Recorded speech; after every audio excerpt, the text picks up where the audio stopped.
Hi friends, வணக்கம். என் பேர் Abhi. Welcome to Indian recipes Tamil. நம்ம இன்றைக்கி எல்லாரோட ஆல் டைம் ஃபேவரட் ஜிலேபி எப்படி பண்ணுறதுன்னு பார்க்க போகிறோம்.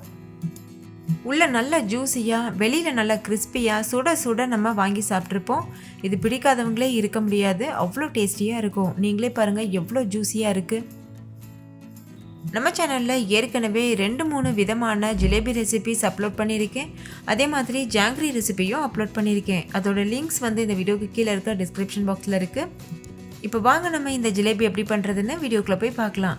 வீடியோக்குள்ளே போகிறதுக்கு முன்னாடி உங்கள் எல்லாருக்கிட்டே ஒரு அன்பான ரெக்வஸ்ட் இருக்குது. நம்ம சேனல் இந்தியன் ரெசிபீஸ் தமிழை சப்ஸ்கிரைப் பண்ணிக்கோங்க.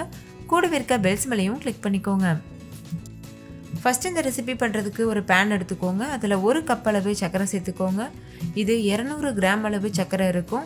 இது கூடவே 2 கப் அளவு தண்ணி சேர்த்துக்கோங்க. நீங்கள் வீட்டில் இருக்க எந்த கப் வேணாலும் எடுத்துகிட்டு இதே மாதிரி அளந்து சேர்த்துக்கலாம். இது கூடவே கொஞ்சம் போல் ஏலக்காய் தூள், கொஞ்சம் போல் ஃபுட் கலரும் சேர்த்துக்கோங்க. நான் ஒரு 1/4 டீஸ்பூன் ஏலக்காய் தூள் சேர்த்துருக்கேன். 2 ட்ராப் மட்டும் ஃபுட் கலர் சேர்த்துருக்கேன். ஆரஞ்சு கலர் சேர்த்துருக்கேன். இது சேர்க்கலனா கூட பரவாயில்ல, நீங்கள் ஸ்கிப் பண்ணிடலாம். ஃபுட் கலர் நம்ம வீட்டிலையே நேச்சுரலாக தயாரிக்கலாம். அந்த வீடியோவும் நான் அப்லோட் பண்ணியிருக்கேன், நம்ம சேனலில் இருக்குது, செக் பண்ணி பாருங்கள். இப்போ பாருங்கள், இந்த சக்கரை நல்லா கரைஞ்சிட்டு நல்லா கொதிக்க ஆரம்பிச்சிருச்சு. இதுக்கு பாகு பதம்லாம் தேவையில்லை. ஆனால் நம்ம தொட்டு பார்க்கும்போது பிசு பிசுன்னு இருக்கணும், கொஞ்சம் கெட்டியாக இருக்கணும். அப்படி இருந்தால் போதும். இதை எப்படி செக் பண்ணணும்னா, கரண்டியில் கொஞ்சமாக அந்த பாகு எடுத்துக்கோங்க. லேசாக நீங்கள் தொட்டிங்கன்னா கொஞ்சம் பிசு பிசுன்னு இருக்கணும், ரொம்ப தண்ணியாக இருக்கக்கூடாது. இப்போ ரொம்ப தண்ணியாக இருக்க மாதிரி இருக்குது. ஸோ இன்னும் கொஞ்சம் நேரம் நம்ம நல்லா கொதிக்க வச்சுக்கலாம். மொத்தமாக ஹை ஃப்ளேமில் வச்சு ஒரு 7-8 நிமிஷம் கொதிக்க வச்சிங்கன்னா போதும், கரெக்டான பக்குவம் வந்துடும். இப்போ பாருங்கள், இன்னும் கொஞ்சம் நேரம் கொதிச்சு பார்க்குறதுக்கே நல்லா கெட்டியாக தெரியுது. இது கரெக்டான கன்சிஸ்டன்சி. இந்த டைமில் இது போல் கையில் தொட்டு பார்க்கணும். நல்ல பிசு பிசுன்னு இருக்குது. ஸோ நம்ம ஸ்டவ் ஆஃப் பண்ணிவிட்டு இதை அப்படியே ஆற வச்சிடலாம். இப்போ இது ஒரு உரமாக இருக்கட்டும். அடுத்து நம்ம ஜிலேபிக்கு மாவு கரைக்க ஆரம்பிச்சிடலாம்.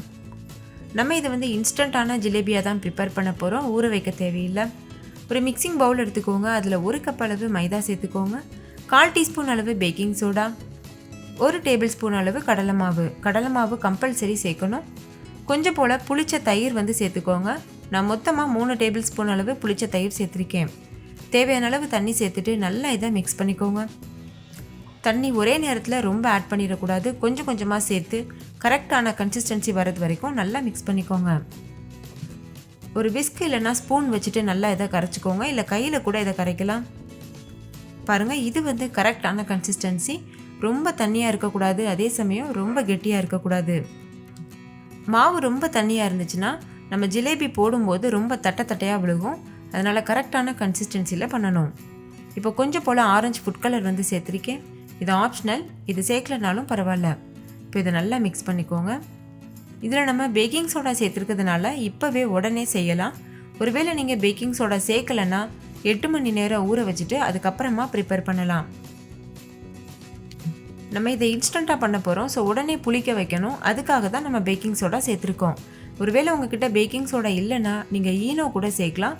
ஈனோ சேர்க்குறதா இருந்தால் 1 டீஸ்பூன் அளவு சேர்த்துக்கோங்க. இப்போ ஒரு கிளாஸ் எடுத்துக்கோங்க. அதில் ஒரு கவர் வச்சுட்டு மாவை இது போல் சேர்த்துக்கோங்க. இந்த கவர் தான் யூஸ் பண்ணணும்னு இல்லை, நீங்கள் பால் கவர் கூட யூஸ் பண்ணலாம்.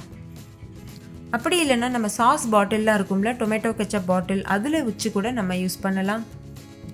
இப்போ இந்த கவரை டைட்டாக பிடிச்சிக்கோங்க. அந்த எட்ஜ் இருக்குல்ல, அதில் சின்னதாக ஒரு கட் மட்டும் பண்ணிக்கணும். ரொம்ப பெரிய ஓட்டையாகவும் போட்டுறக்கூடாது. அப்படி போட்டுட்டோன்னா ஜிலேபி ரொம்ப பெருசாக வரும். பெருசாக வந்ததுன்னா கிறிஸ்பியாக இருக்காது, ரொம்ப சாஃப்டாக இருக்கும். அதனால் கரெக்டாக கட் பண்ணிக்கோங்க. இப்போ எண்ணெய் சூடாயிருச்சு. எண்ணெய் கடாயுடைய கீழே, அதாவது ஒரு 1/4 இன்ச் மேலே இருந்தால் போதும். அப்போ தான் நம்ம ஜிலேபி கரெக்டான ஷேப்பில் புளிய முடியும். எண்ணெய் ரொம்ப சூடாக இருக்கக்கூடாது. மீடியமான ஹீட்டில் இருக்கும்போது லோ ஃப்ளேமில் வச்சுட்டு இந்த மாதிரி ஜிலேபி பிழிஞ்சிருங்க. ஃபஸ்ட்டு ஒரு 2-3 ஜிலேபி புளியும் போது கொஞ்சம் கஷ்டமாக இருக்க மாதிரி இருக்கும். ஆனால் புளிய நம்மளுக்கு ப்ராக்டிஸில் கரெக்டாக வந்துடும். ஒருவேளை உங்களுக்கு இந்த மாதிரி பெரிய ஜிலேபி போட வரலன்னா சின்னதாக வட்டமாக கூட பண்ணலாம். நம்மளுடைய க்ரியேட்டிவிட்டிக்கு தகுந்த மாதிரி நம்ம பண்ணிக்கலாம். ஒரு டைமில் 2-3 ஜிலேபி பிழிஞ்சிட்டு அதுக்கப்புறமா லோ ஃப்ளேம்லேயே வச்சு 2 பக்கம் திருப்பி விட்டு இது நல்லா கிறிஸ்பி ஆனதுக்கப்புறம் வெளியில் எடுத்துருங்க. வெளியில் எடுத்த உடனேயே நம்ம செஞ்சு வச்சுருக்க சுகர் பாகில் சேர்த்துடணும். அந்த சக்கரை பாகும் கொஞ்சம் வெதுவெதுப்பான சூட்டில் இருக்க மாதிரி பார்த்துக்கோங்க. அப்போ தான் இந்த ஜிலேபி சக்கரை பாகில் விழுந்ததும் அந்த சக்கரை பாகை நல்லா உறிஞ்சிக்கும். இதே மாதிரி மீத இருக்க எல்லா மாவுலையும் நம்ம ஜிலேபிகள் போட்டு எடுத்துட்டு சக்கரை பாகில் சேர்த்துடலாம். சக்கரை பாகில் ஜிலேபி ஒரு 5-6 நிமிஷம் ஊறினா போதும், ரொம்ப நேரம் ஊற தேவையில்லை. நம்ம இந்த ஜிலேபி ரெசிபி சுகர் வச்சு பண்ணியிருக்கோம்ல, இதை வெல்லம் வச்சு கூட பண்ணலாம். நான் அந்த ரெசிபி ஏற்கனவே நம்ம சேனலில் அப்லோட் பண்ணியிருக்கேன். அந்த வீடியோவோட லிங்க் வீடியோக்கு கீழே இருக்க டிஸ்கிரிப்ஷன் பாக்ஸில் இருக்குது, வேணுன்றவங்க செக் பண்ணி பாருங்கள். இப்போ எல்லா ஜிலேபியும் தயாரிச்சாச்சு. சக்கரை பாகில் எல்லாமே நல்லா ஊறிடுச்சு. இப்போ நம்ம இதை வெளியில் எடுத்துகிட்டு சர்வ் பண்ணிடலாம். சுட சுட சர்வ் பண்ணுங்கள், அப்போ ரொம்பவே சூப்பராக இருக்கும்.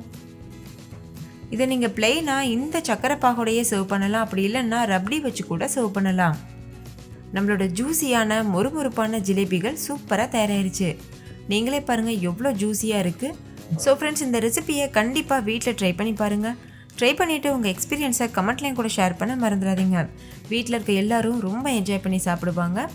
இந்த வீடியோ உங்கள் எல்லாருக்கும் ரொம்ப பிடிச்சிருக்கும்னு நம்புகிறேன். பிடிச்சிருந்தால் லைக் பண்ணுங்கள், உங்கள் ஃப்ரெண்ட்ஸ் கூட நிறைய ஷேர் பண்ணுங்கள். ஸோ அவங்களும் பார்த்து பயன்பெறட்டும். இன்னொரு சூப்பரான ரெசிபியோடு நான் உங்களை சந்திக்கிறேன். அதுக்கு முன்னாடி நம்ம சேனல் இந்தியன் ரெசிபீஸ் தமிழை சப்ஸ்கிரைப் பண்ணிக்கோங்க. கூடவே இருக்க பெல் சிம்பலையும் கிளிக் பண்ணிக்கோங்க. தேங்க்யூ, பாய்.